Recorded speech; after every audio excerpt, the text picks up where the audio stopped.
التي سئل نجم برشلونة آنذاك عن أصعب حراس المرمى الذي لعب ضدهم، وعلى الرغم من افتراض أن المهاجم المراوغ وجد أنه من السهل التسجيل، اعترف ميسي بمواجهته للعديد من حراس المرمى من الطراز العالمي قبل تسمية 3 برزوا له بشكل خاص أفضل 20 حارس مرمى في العالم. ميسي يختار أفضل 3 حراس مرمى واجههم. يظهر إيكر كاسياس إلى جانب 2 من الأسماء المعروفة الأخرى. كان ميسي قد استمتع بمسيرة رائعة مع برشلونة بحلول عام 2019 بعد فوزه للتو بلقبه العاشر في الدوري الإسباني.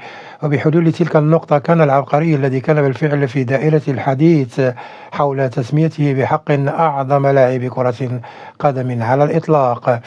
قد فاز أيضا ب4 ألقاب في دوري أبطال أوروبا، و3 ألقاب في كأس السوبر الأوروبي، و3 ألقاب في كأس العالم للأندية. واجه ميسي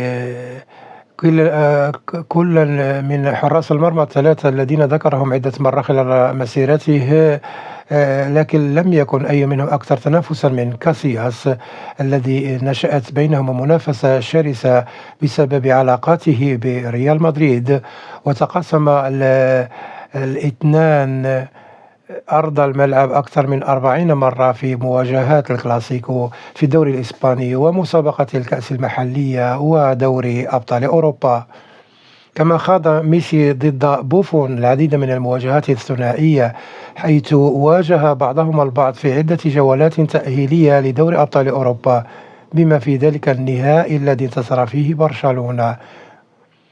وفي الوقت نفسه واجه الأسطورة الألمانية نوير ميسي ليس فقط في المسابقات الأوروبية، ولكن أيضا في نهائي كأس العالم، حيث شهد ميسي واحدة من هزائمه النهائية النادرة بعد أن سجل ماريو غوتس في الدقيقة 114 من نسخة 2014.